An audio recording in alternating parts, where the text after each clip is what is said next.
नमस्कार, आपल्या सर्वांचं स्वागत आहे सुजाता डायरीमध्ये। तर आज गुरुवार आहे आणि माझा उपवास आहे, तर त्याच्यामुळे मी साबुदाणा भिजायला घालते। घरातली सकाळची सगळी कामं आवरून झालेली आहे, सर्वांचा नाश्ता झालेला आहे, स्वयंपाक वगैरे झालेला आहे। तर आता शेगडी आणि किचन वाटा स्वच्छ करायचा होता, तर त्याच्या अगोदर मी साबुदाणा भिजायला घालते, कारण आपला किचन वाटा आणि शेगडी स्वच्छ होईपर्यंत साबुदाणा देखील चांगला भिजेल। तर आज मी शेगडीची थोडी डीप क्लीनिंग करून घेणार आहे, कारण शेगडी आणि किचन वाटा आपण रोजची रोज स्वच्छ करत असतो, ते आपल्या डेली रूटीनमध्ये असते। पण शेगडीचे जे पाठीमागचे बर्नर आहेत ते माझे जास्त खराब झालेले होते, कारण बर्नर हे रोजची रोज आपण साफ करत नाही आहे। तर त्याच्यासाठी मी कढईमध्ये थोडंसं पाणी उकळायला ठेवलेलं होतं, त्याच्यामध्ये मी थोडंसं मीठ घातलेलं आहे, बेकिंग सोडा घातलेला आहे, सर्फ एक्सेल आहे, विम लिक्विड घातलेलं आहे आणि त्याच्यामध्ये बर्नर घालून ठेवलेले होते। तर आता हे कोलगेट पेस्ट घेतलेले आहे आणि ह्या बर्नरच्या चारी बाजूने लावून घेते, कारण ह्या बर्नरच्या साईडच्या सुद्धा बाजू काळ्या आणि तेलकट अशा झालेल्या होत्या।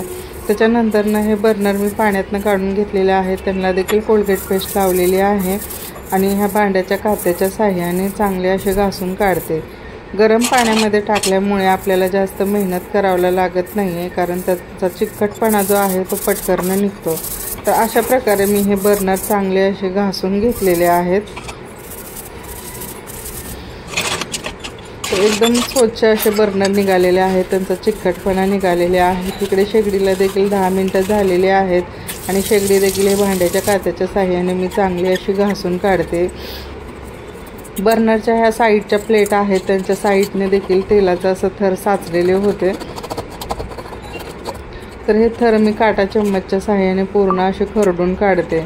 प्लेटच्या वरती जे स्क्रू होते ते स्क्रू देखील तेलाने पूर्ण ब्लॉक झालेले होते, दिसत देखील नव्हते, काळे झालेले होते, तर त्यांना देखील थोडीशी कोलगेट पेस्ट लावली आणि काटा चम्मचच्या साह्याने खरडून असे पूर्ण काढलेले आहेत।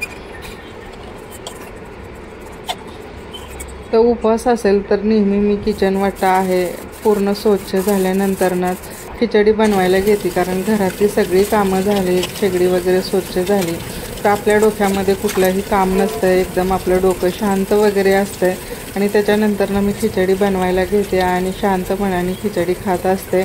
त्याच्यानंतर 1-2 तास तरी आपल्याला काही काम नसतं, कारण त्याच्यानंतर आपल्याला संध्याकाळच्या स्वयंपाकाची वगैरे तयारी करायची असते। त्याच्यासाठी मी पूर्ण किचन वाटा आणि घर चांगलं स्वच्छ असं झालं।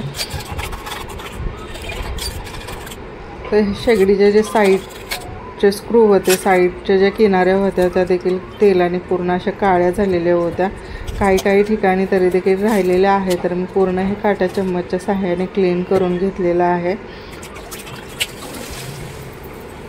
आणि त्याच्यावरच्या प्लेट मी घासून पहिल्याच ठेवलेल्या होत्या, तर ह्या प्लेट देखील आता मी पूर्ण घासलेल्या आहेत। त्याच्यावरचे स्टँड आहेत ते चांगले घासलेले आहेत आणि ह्या कपड्याच्या साह्याने मी पूर्ण शेगडी आणि किचन वाटा कोरडी अशी करून घेते।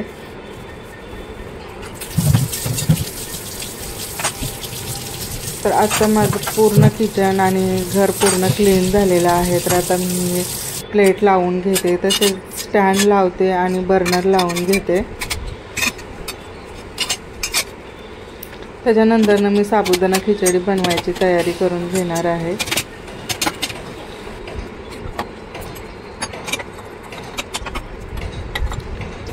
कारण उपवास असेल तर माझं घरातलं एकतरी काम थोडंसं कमी होतं आणि हलकं होत असतं।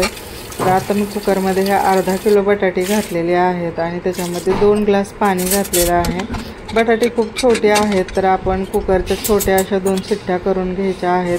त्याच्यानंतर आपण लगेच कुकरची वाफ काढून घ्यायची आहे, कारण कुकर गॅस जरी बंद केला तर त्याच्या आतमध्ये पाणी गरम असते आणि त्याच्यामध्ये देखील बटाटे शिजतात, कारण बटाटे जास्त गाळ झाले तर आपली खिचडी देखील अशी चिकट होती।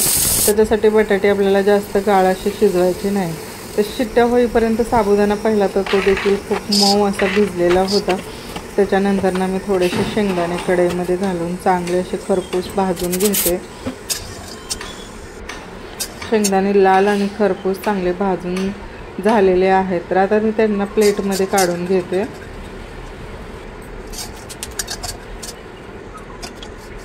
ते शेंगदाणे गरम आहेत, तर गरम असल्यामुळे शेंगदाण्यांची काय पटकन साल निघत नाही आहे। तर मी काय शेंगदाण्यांची साल काढली नाही, कारण गरम असल्यामुळे निघत नाही. तर मी तसेच मिक्सरच्या भांड्यामध्ये घातलेले आहे. तसेच थोडीशी मिरची घालून जाडसर असा कूट करून घेतलेला आहे. त्याच्यानंतर सगळी बटाटे काढलेले आहेत आणि सगळ्यांची साल काढून घेते.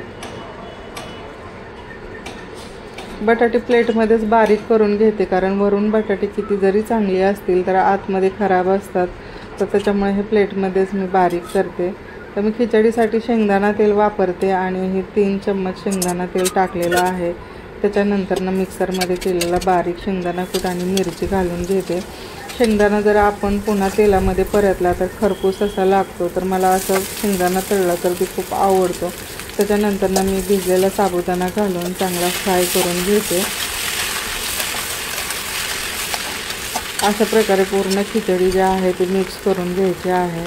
त्याच्यानंतर 1 चम्मच सेंधा नमक घातलेला आहे आणि आपण बारीक करून घेतलेली बटाटे देखील सगळे घालून घेतलेले आहेत. तर आता हा साबुदाणा पूर्ण ट्रान्सफर होईपर्यंत आपल्याला परतून घ्यायचा आहे. तर आपली खिचडी एकदम मऊ आणि सुटसुटीत अशी झालेली आहे. खिचडी थंड जरी झाली तरी देखील ती अशीच मऊ आणि सुटसुटीत राहते. तर माझी खिचडी तयार झालेली आहे. तर आता आम्ही सर्वजण खिचडी खाणार आहोत. आता सर्वांची खिचडी खाऊन झालेली आहे. 3-4 वाजलेले आहेत आता. आणि जनूला जसं पाऊस पडायला लागला आहे तसं तिच्या अंगाला थोडीशी खाजव येते. तर मी यूट्यूबवर पाहिलं होतं की कुत्र्यांच्या अंगाला खाजव वगैरे आलं तर आपण लिंबाचा रस त्यांच्या अंगाला चोळू शकतो. त्याच्यामुळे त्यांना खूप फरक पडतो. तर मी मुलीला मार्केटमधून लिंबाचा पाला आणायला लावला होता आणि तो पाला मिक्सरमध्ये बारीक करून घेतला आणि त्याच्यानंतर गाळणीने गाळून घेतलेला आहे.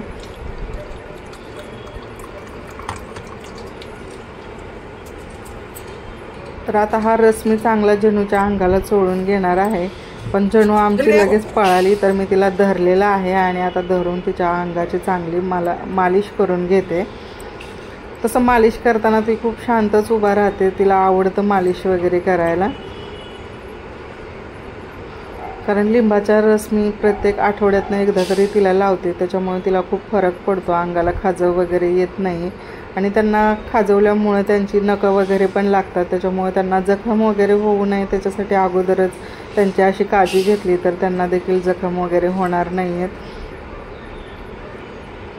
तर एकदम शांत अशी उभा राहिलेली आहे आणि तिची चांगली मालिश करते. तर तुम्हाला माझा आजचा हा छोटासा ब्लॉग कसा वाटला नक्की कमेंटमध्ये कळवा.